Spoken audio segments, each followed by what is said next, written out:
3 सितंबर 1920 के दिन कैप्टन छुट्टालाल मीना जी ने जन्म लिया था। जोहार जागृति मंच उन्हें सादर नमन करता है।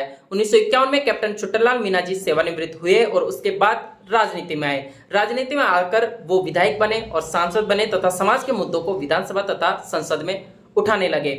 आपको बता दूं कि 1951 में जब वो सेवानिवृत्त हुए तो उसके बाद से ही वो समाज को एकजुट करने लगे और जागरूक करने लगे। वो उस समाज से आते थे जिस समाज पर 1871 से लेके 1952 तक क्रिमिनल ट्राइब्स एक्ट लागू रहा। अब आप सोचिए कि किसी जनजाति पर, किसी जाति पर ये एक्ट लागू रहे तो उसकी क्या कंडीशन हो सकती है। इतने सालों तक लागू रहा तो उसकी आर्थिक स्थिति, सामाजिक स्थिति और जो मान सम्मान था वो कितना गिर चुका होगा। तो उस जाति से वो बिलोंग करते थे और उस जनजाति का नाम था मीना समुदाय।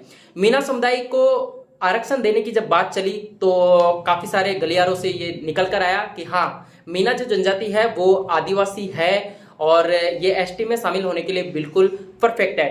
केंद्र सरकार के द्वारा काफी सारी कमेटियां बनाई गई थी जिसमें काका कालेकर जो नाम की कमेटी थी वो मुख्य थी। 1955 में शायद वो बनी थी और 1956 में उसकी जब रिपोर्ट आई तो एसटी के अंदर मीना जनजाति को शामिल कर लिया गया था।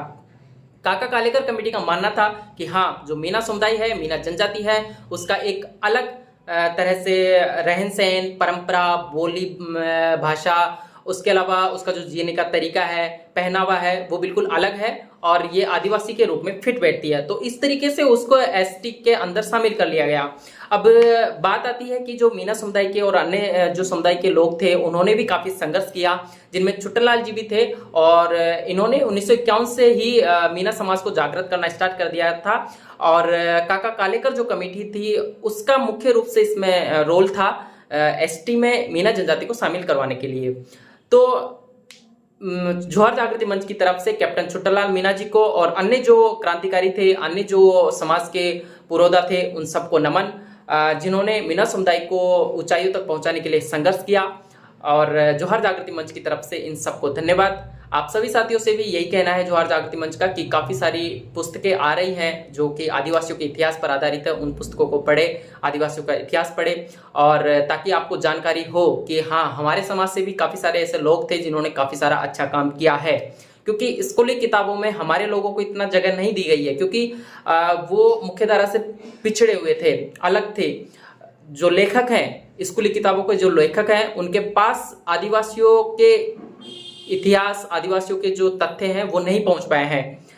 इस वजह से काफी सारे आदिवासी लेखक हैं जो आ रहे हैं, जो किताबें लेकर आ रहे हैं, आदिवासियों के बीच जाकर तथ्य ला रहे हैं और उनको किताबों में जगह दे रहे हैं। तो काफी सारी किताबें आ रही है, जैसे कि अभी हाल ही में लॉन्च हुई है राष्ट्र निर्माण में आदिवासी, उसको पढ़े। डॉक्टर जितेंद्र मीना जी ने उस किताब को लिखा है। तो काफी सारे लेखक हैं। और हाँ, एक और बात, कैमरा वैसे हैंग होने लग गया है फोन। वो जो कोमा वाली बात है ना कि हाँ, मीना और भील के बीच में कोमा लगा दिया गया, कोई कोमा लगा सकता है क्या? वो मतलब संविधान के अनुरूप कोई कार्य हो रहा है, वो वहां जाके कोई कोमा लगा देगा, ऐसा नहीं होता है। प्रॉपर कमेटियां बनाई गई थी केंद्र सरकार के द्वारा और काका कालेकर जो कमेटी है उन्होंने डिसीजन लिया था कि हाँ, जो मीना जनजाति है वो एसटी में शामिल होने के लिए परफेक्ट है। आप सभी साथियों को जय जोहार।